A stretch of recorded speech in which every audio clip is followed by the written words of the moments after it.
വെറുതെ എന്റെ നെഞ്ചത്ത് കയറാൻ ഇന്ന് വ്യക്തമായിട്ട് ഈ മസ്താനിയൊന്നും എനിക്ക് അങ്ങനെയല്ല തോന്നുന്നത്. ഡയറക്ടർ ആണെങ്കിൽ പിന്നെ എന്തുകൊണ്ട് പുള്ളിക്കാരിക്ക് ഒരു രീതിയിലും അത് എന്തോ മെന്റലി ഫിസിക്കലി പുള്ളിക്കാരി ഒരു ആക്ട് അല്ലായിരുന്നു. പുള്ളിക്കാരി അത് പറയുകയും ചെയ്തു. പക്ഷെ ശാരീരിക ബിൻസിയൊക്കെ വേണമെങ്കിൽ കുറച്ചുകൂടെ ദിവസമൊക്കെ നിൽക്കാൻ ബാക്കിയുള്ളവരെ വെച്ച് നോക്കുമ്പോൾ ബെറ്റർ ആയിരുന്നു എന്ന് തോന്നി. എങ്ങനെയാണ് അല്ല ഇത്രയും 35 ദിവസം ചെയ്യണമെന്ന് എന്ത് ചെയ്തിരുന്നത്?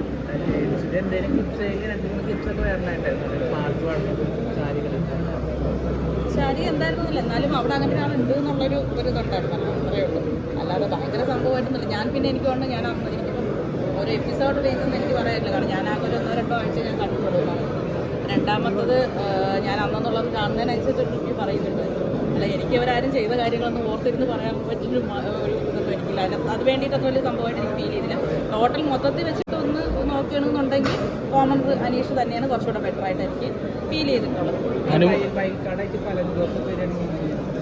അതെനിക്ക് എങ്ങനെ അറിയാൻ പറ്റും? അതിൻ്റെ പേരെ വന്നാലല്ലേ അറിയാൻ പറ്റും. പുറത്ത് കാണുന്ന പുള്ളിയെ അടുത്ത് വെച്ചിക്കൊണ്ടാണ്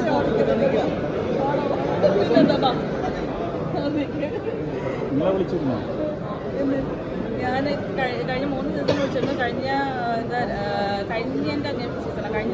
ലാസ്റ്റ് സീസണിൽ ഇൻ്റർവ്യൂ കഴിഞ്ഞ ആ സമയത്താണ്. അതിന് മുമ്പത്തെ സീസണിൽ എൻ്റെ മോളുടെ സർജറി ഉണ്ടായിരുന്നു. അതങ്ങനെ പോയി. കഴിഞ്ഞ സീസണിലാണെന്നുണ്ടെങ്കിലും ഇൻ്റർവ്യൂ കഴിഞ്ഞു. പക്ഷേ എനിക്ക് എന്താണ് വയലൻസ് കുറവെന്നാണ് പറഞ്ഞത്. വയലൻസ് കുറവ്. പിന്നെ അത് സംസാരത്തിൽ ഭയങ്കര സ്റ്റാൻഡേർഡാണ്. അതിൽ പറഞ്ഞ ആരാണ്? പ്രവീൺ ചേട്ടൻ. അതിലൊരു പ്രവീൺ എന്ന് പറഞ്ഞ പുള്ളി പറഞ്ഞതാണ്. കാരണം പേര് കൂടെ പറഞ്ഞില്ലെങ്കിൽ പറയും ഞാൻ ചുമ്മാ പറയണമെന്ന് പറയും. പിന്നെ എന്താ പറയുക, ലോക്കലായിട്ട് സംബന്ധിച്ച് കണ്ടസ്റ്റൻറ്റ് വേറൊരാളുണ്ട് തോന്നണില്ല. കാരണം എനിക്ക് രേണുസുതിയാണ് വേസ്റ്റ് അങ്ങനെ ഒരു ഫീലില്ല. കാരണം പുള്ളിക്കാരി കൊണ്ടത് പറ്റുന്നില്ല, അല്ലെങ്കിൽ ആർക്കല്ല മെൻ്റലി ഫിസിക്കലി പുള്ളിക്കാരി ഹെൽത്ത് വൈസും ഒക്കെ പുള്ളിക്കാരി അത് കഴിയുന്നില്ല. പുള്ളിക്കാരിയുടെ ഒരു ആഗ്രഹം അവിടെ എത്തണമെന്നുള്ളത് എത്തി. പക്ഷേ അതുപോലെ ഈ മസ്താനിയൊന്നും എനിക്ക് അങ്ങനെയല്ല തോന്നുന്നത്. ഒരു ബിഗ് ബോസിന് പറ്റിയ ആളെ അല്ലാന്ന് മാത്രമല്ല ഒരാഴ്ച പോലും നിൽക്കാൻ ഒരു യോഗ്യത എനിക്ക് ഫീൽ ചെയ്യുന്നില്ല മസ്താനിക്ക്. അനുമോൾ എനിക്ക് തോന്നുന്നു ബാക്കി എല്ലാവരെക്കാട്ടും ബെറ്ററായിട്ട് അനുമോൾ അവിടെ ഉള്ളിടത്തോളം നല്ല ഫുഡ് എല്ലാവർക്കും നന്നായിട്ട് കിട്ടുമെന്ന് തോന്നുന്നുണ്ട്. അമ്മ എന്തൊരു ചീവിടാ പെൺകൊച്ചി. ചെവി തന്നെ കേൾക്കാൻ പറ്റത്തില്ല. നമ്മൾ കണ്ടോണ്ടിരിക്കുമ്പോൾ വോളിയം കുറച്ച് വെച്ചിട്ടാണ് കാണുന്നത്. നിലവിൽ വിളിക്കാത്തവർ അത്യാവശ്യം നമ്മൾ പ്രതീക്ഷിക്കുന്നവരൊക്കെ സ്റ്റാൻഡേർഡ് ആൾക്കാരായതുകൊണ്ട് അവർ വിളിക്കാത്തത് എനിക്കറിയില്ല. പക്ഷേ അത് അവരോടല്ലേ ചോദിക്കട്ടെ. എനിക്ക് അതിനെ കുറിച്ചിട്ടൊന്നും അറിയത്തില്ല. കാരണം എന്ന് വെച്ചാൽ ഞാൻ മനസ്സിലാക്കിയെടുത്തോളം പല പ്രാവശ്യം ഫ്രണ്ട് സർക്കിളിൽ കൂടുതലും പേര് പറയുന്നത് വേണ്ട ഉള്ള വില പോകും അവിടെ അതിനുള്ളിൽ പോയി കഴിഞ്ഞാൽ. പ്രത്യേകിച്ച് ക്യാമറയൊന്നും നോക്കി ജീവിക്കാൻ പറ്റുന്ന ഒരാളല്ല.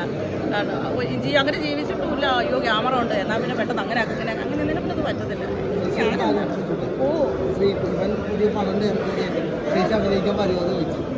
അവനെ ഡയറക്റ്റ് ചെയ്ത് അവൻ ഡയറക്ടർ ആണെങ്കിൽ പിന്നെ എന്തുകൊണ്ട് അഭിനയിച്ചു?